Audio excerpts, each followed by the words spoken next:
Hey everyone, thanks for joining.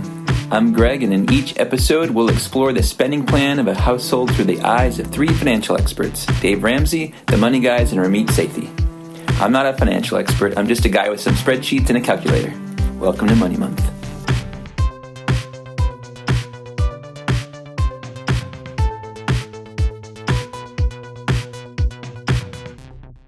Today we're going to dive into the spending plan of a 27-year-old from Oklahoma with no kids. Let's get started.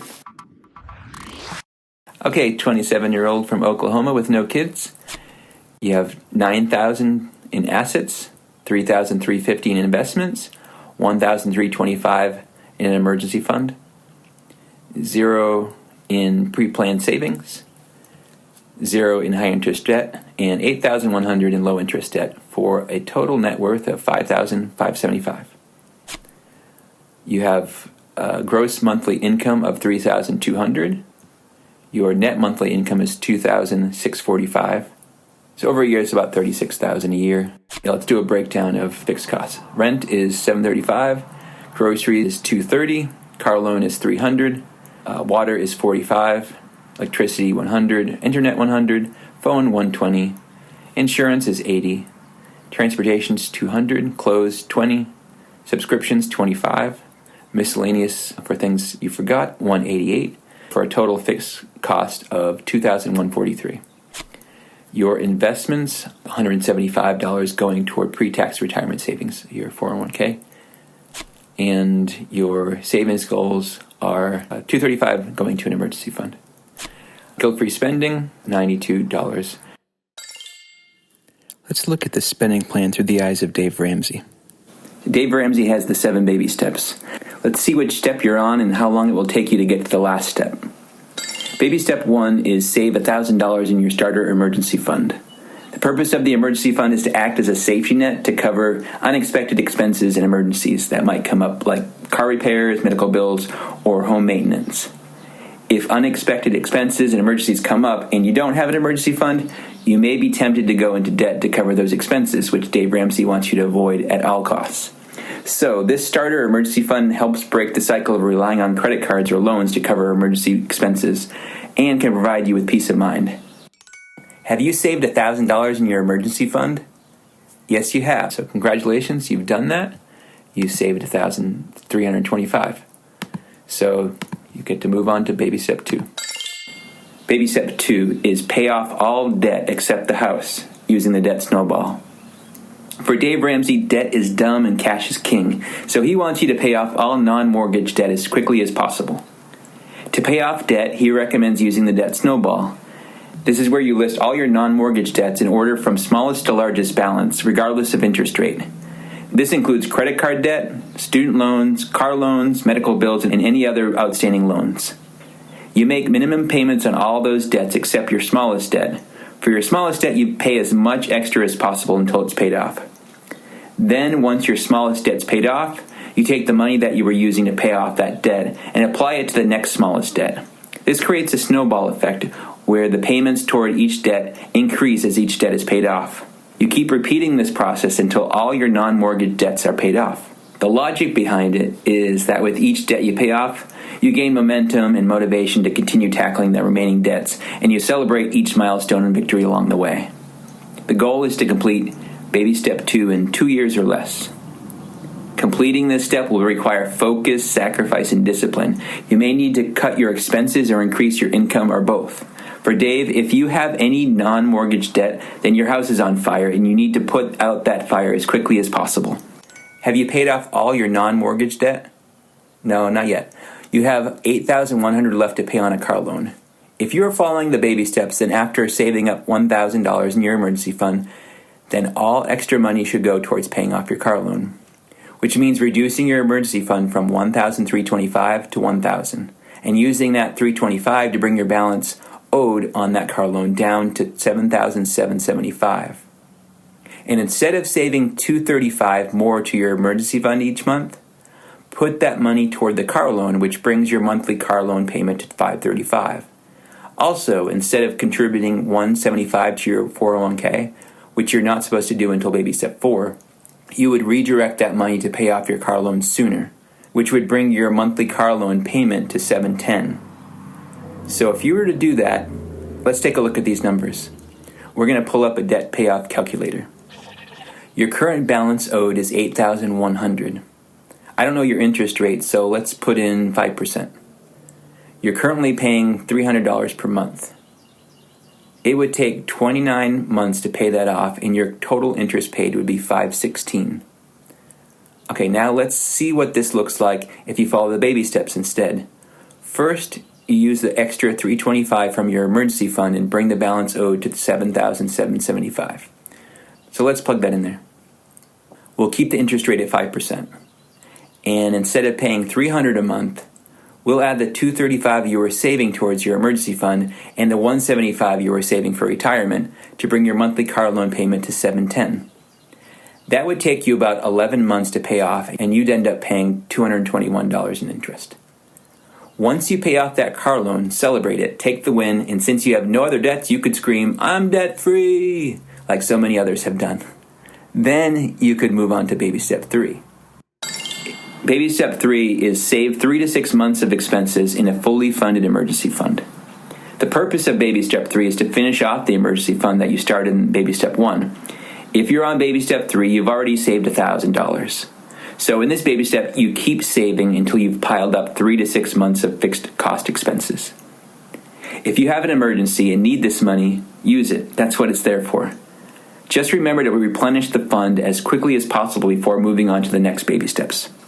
So after 11 months of paying $710 to your car loan, once it's paid off, you would save that $710 into your emergency fund. How much is 3 to 6 months of expenses? To figure that out, you take your fixed costs and multiply that by 3 and 6. So your original fixed costs were $2,143. But in baby step 3, you've already paid off your car loan, so we can subtract that $300 loan payment from your fixed costs, which means your fixed costs are now only $1,843. So 3 months of that would be $5,529. And 6 months of that would be double that amount, which would be $11,058. If you're a single income household and you have a stable job, you might want to go with the 3 months. Otherwise, save 6 months. How long would it take you to do each? Well, you've already saved $1,000. So for the 3-month emergency fund, you would just need to save another $4,529. So $4,529 divided by $710 per month, that would take you about 6 months to save up that amount. For the 6-month emergency fund, which would be $11,058, you would need to save $10,058 because you've already saved $1,000 to your emergency fund. So going forward, saving an additional $710 per month, it would take you about 14 months to get you to your 6-month emergency fund of $11,058. Now let's say you went with the 3-month emergency fund. That means baby step 3 would take you 6 months to complete. So then you'd celebrate that and move on to baby step 4. Baby step 4 is invest 15% of your gross household income in retirement. This step is about prioritizing your future financial security by investing for retirement and taking proactive steps to build wealth over the long term. After you find out what's 15% of your gross monthly income, then have that amount automatically deducted from your paycheck or bank account and directed into your retirement accounts in the following order. First, take advantage of any employer matching contributions offered in your employer-sponsored retirement plans, which instantly gives you 100% returns on that amount, essentially free money. Then contribute the maximum amount you can to a Roth IRA because you can withdraw it tax-free at retirement. Then whatever money is left, invest it in your 401k. If you can't invest 15%, then start by doing what you can, then increase that percentage every year until you reach 15%. So baby step 4. So your gross monthly income is $3,200. Multiply that by 15% and you get $480. First, you would contribute enough in your 401k to take advantage of your employer match. Let's say your employer matches $100 per month. You would contribute $100 into your 401k and have that amount automatically deducted from your paycheck and invested in your retirement account. So once you do that, now you have $380 left to invest. So the next thing you would do is contribute the maximum amount you can to a Roth IRA. You'd have to look up what the limits are, but in 2024, if you're under age 50, you can contribute $7,000 a year, which is about $583 per month. Since you only have $380 left to invest, you would put all of that into a Roth IRA. Once you've set up that account and invested that money into a low-cost fund and automated a recurring payment into that fund, then you're done with baby step 4. So let's look at a retirement calculator to see what all this investing will add up to when you reach retirement age.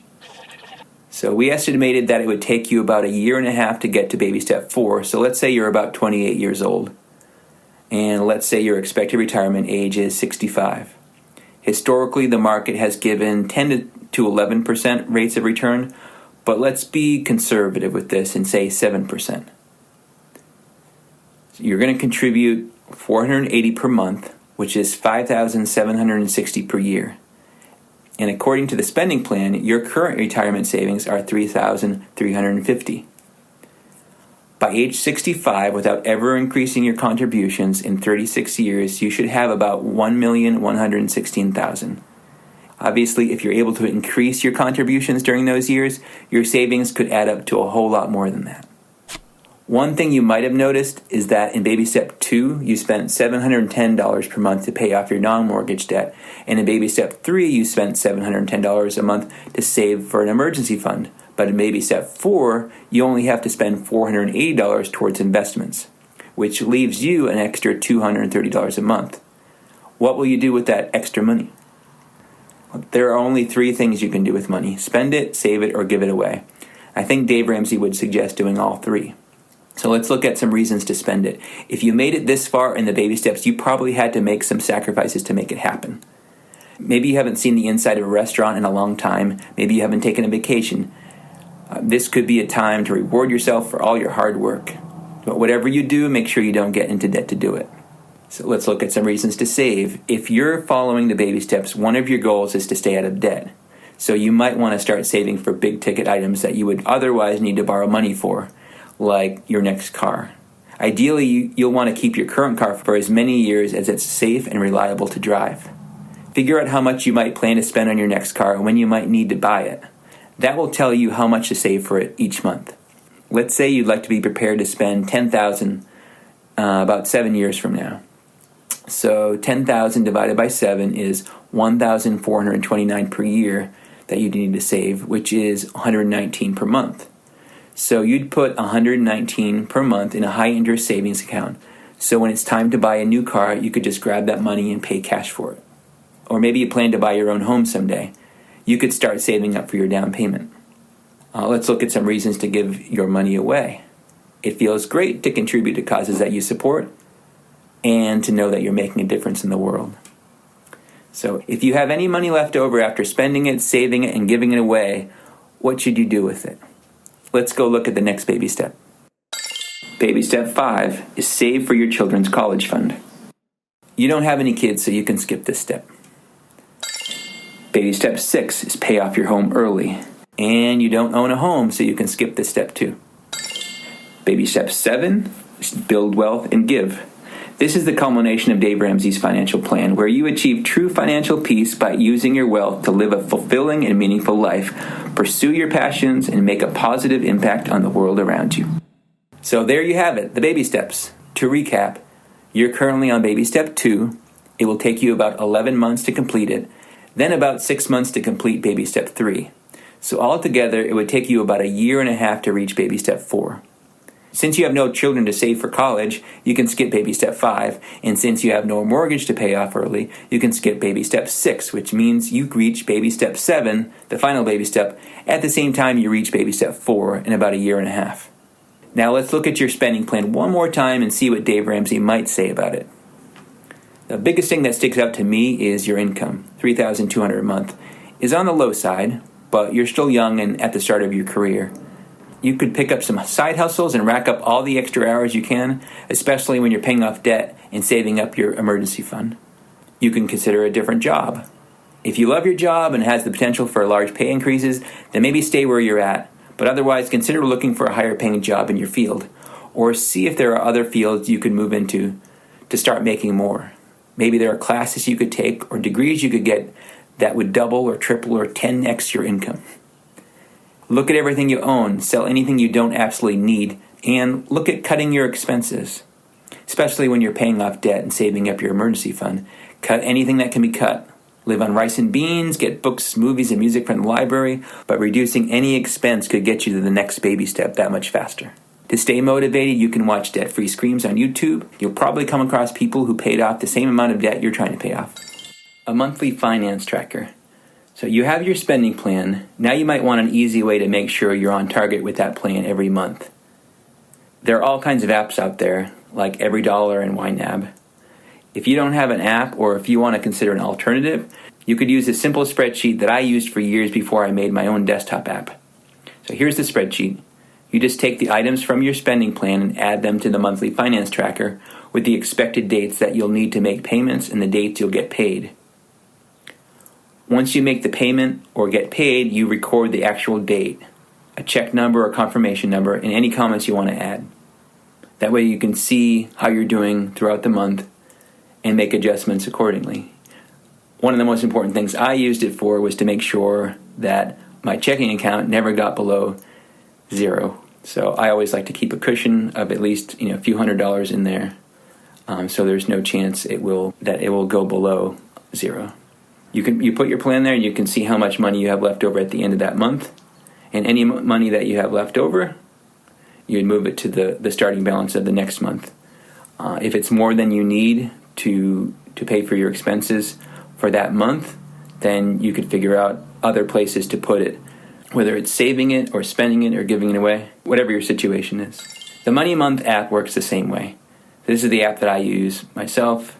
It's very similar to the spreadsheet, just a little bit easier for me to use.